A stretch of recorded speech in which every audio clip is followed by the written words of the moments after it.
It was 9 in the morning on June 23rd, 2001. I woke up to the bright sun rays cascading throughout the room from the windows of a penthouse apartment that I'm unfamiliar with. Then my memories come flooding back, and I suddenly realize where I am. I'm at the home of Frankie Evans, a scout for the hip-hop and R&B record label Mic Drop Records, who I met after I won a singing competition during an open mic night at a bar. The last thing I remember is getting drunk with him after he pressured me to drink, and him leading me to his guest bedroom and locking the door behind us. I pull the covers over my head to avoid the unforgivingly harsh sun rays, which are aggravating my already thrashing migraine. And that's when I look down and notice my dress that I had on the night before was gone, leaving only my bra and underwear. What the f*** happened last night? I wonder in bewilderment. "Hey Teena, wake up!" Frankie yells as he shakes me to get up. I rip the covers from over my head as I look up at him. "Where's my dress? What happened last night? Did we—" "Listen," he says, fiercely cutting me off. "My girlfriend's on her way over here right now, and she's a crazy bitch.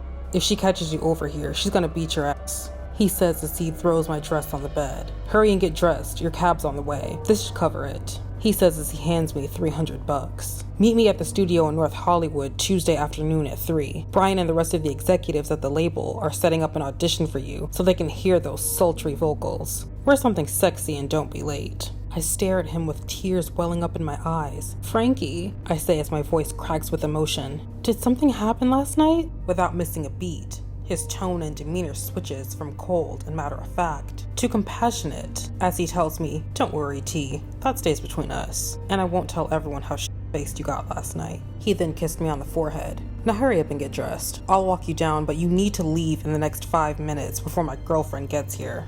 As I quickly got dressed, my mind raced with an epic amount of questions. What had truly happened last night? And more broadly, what was I getting myself into with Mic Drop Records? Despite the whirlwind of emotions and doubts permeating my thoughts, one thing was clear: Tuesday's audition would be a make or break moment in my life, one way or another. Minutes later, we walked over to Frankie's private elevator, down to the ground floor lobby. I can't shake the feeling that something is deeply wrong, but Frankie's unstable demeanor keeps me from pressing further. As we reach the lobby, we walk outside and he gestures for the cab to wait, his tone now shifting to a more intense one. "Remember, Tuesday at 3, North Hollywood. Don't fuck this up, Teena. This is your only shot," he stresses before abruptly leaving me by the cab. As the cab speeds away from the luxurious high-rise, I sit in the back seat, wrestling with the flood of emotions and unanswered questions. What really happened? Why would he do that to me? How could I be so stupid to get so drunk with a stranger that I just met and allow myself to get into the situation? What if he gave me something? Then Frankie's words echoed in my mind. "Don't worry, T.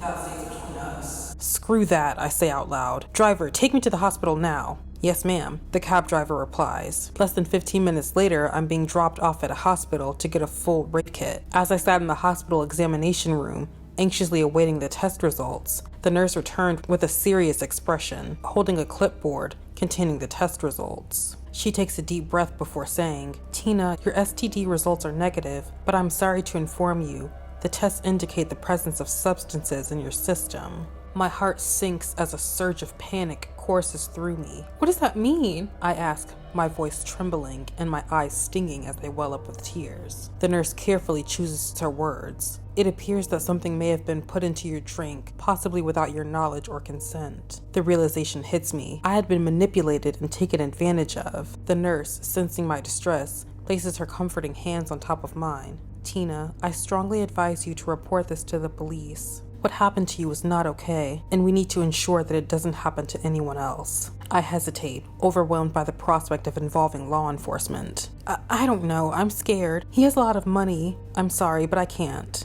I admit, sheepishly. The nurse's expression turns more stern. "Teena, you deserve justice. You have the right to feel safe. We can guide you through the process and you can remain anonymous. I'm sure this isn't the first time he's done this." With her support, I found the strength to make the call to the anonymous hotline. As I detailed the events to the police, the gravity of what happened settles in, and a newfound determination to seek justice offers me some comfort. As I prepare for Tuesday's audition at Mic Drop Records, I feel conflicted. On the one hand, it's an opportunity to pursue my passion and showcase my talent. On the other, it's a glaring reminder of the darkness lurking beneath the glitz and glamour of the music industry.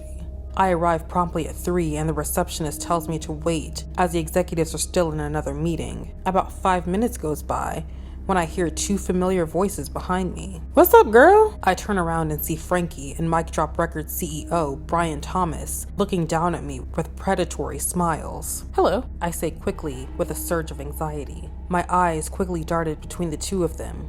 I think to myself, do they know about me going to the police? Are they coming to tell me that the meeting is off and my dreams are finished? My mind races in the awkward silence before Brian says, "Come on, Teena, let's go meet the other executives." I notice he's completely sober, unlike the last time we met when he was forcing alcohol down my throat. As we huddle into the elevator and take it up to the 15th floor, Frankie says, "You know, Teena, we've told everyone about how incredible your voice is, and they're all very excited. You're extremely talented. If you nail this audition," Brian begins, "you're as good as signed." "Thank you," I say nervously, not sure how to take their sudden kind behavior. We finally made it up to the 15th floor and entered a boardroom with about 20 executives, stakeholders, and business people from the label who were seated at a huge table, staring at me stone-faced. Frankie introduces me to everyone, saying, "Good afternoon, everyone. This is Teena Childs, the deliciously talented artist we've been talking about. She's here to audition for us today." Standing there in front of everyone, I felt a jolt of nerves coursing through me, but as I take a deep breath and prepare to sing, I find strength in my music. With each note and lyric, I pour my heart and soul into the performance, channeling the pain and resilience that defines my journey into one of my songs. I end on a literal high note as I slide into my signature whistle note for the finish. To my delight, I'm immediately met with a thunderous applause that reverberates throughout the room.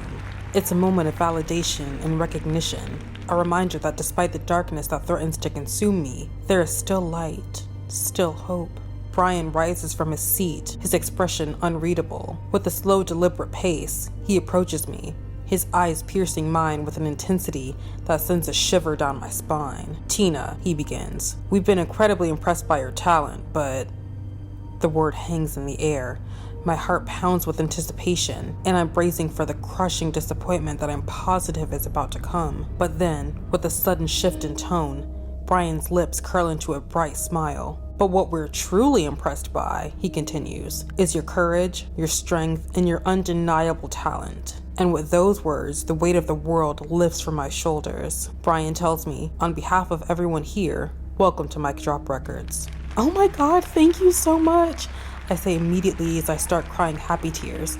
"Thank you, thank you, thank you." "Come meet with Frankie and I in my office. We'll discuss the next steps. Excuse us, everyone." A few moments later, we enter Brian's plush office, and I'm still buzzing with excitement and blabbering about how I can't wait to start recording and meeting with the other artists at the label. After discussing the terms of my contract, I quickly signed the paperwork without reading it or consulting any lawyers to look it over. I was so naive and green, yet hungry to get my music and career off the ground and finally get my story out there and inspire others. This is so life-changing. I'll finally be able to quit my waitress job and pay my bills on time and...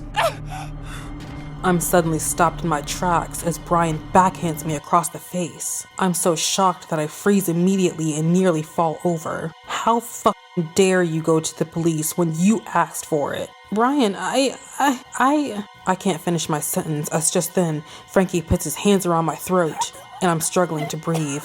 "Just so you know, we have friends in the Los Angeles Police Department, the Sheriff's Office, and the FBI. Just like how we're giving you a career, we can easily ruin your life." Panic courses through my veins as I struggle against Frankie's grasp, my mind reeling with fear and disbelief. How could the promise of a dream career spiral into a nightmare of manipulation and abuse? "You should have thought twice before trying to ruin our lives," Frankie tells me, his eyes filled with pure evil. Just then, Frankie unhands me, just as I cough and gasp for air. He grabs me by the hair and hits me twice right in my nose, and blood starts going everywhere. "Also, if you even think about running to the police, the press, or anyone else, I'll release the tape of us from Saturday night." He finally lets me go and tells me, "If you think about running away, we'll find you and make your life a living hell. You're ours now, Teena. We're gonna make millions off you and that body." Brian's voice drips with venom as he delivers his final threat, by holding up my contract that I just signed only minutes before. As I struggle to compose myself amidst the pain and fear, I realize that I'm facing a choice no one should ever have to make, between my safety and my dreams, between silence and justice. With tears streaming down my face and blood still dripping down my chin, I nod silently, agreeing to their terms, knowing that the road ahead will be filled with darkness and uncertainty.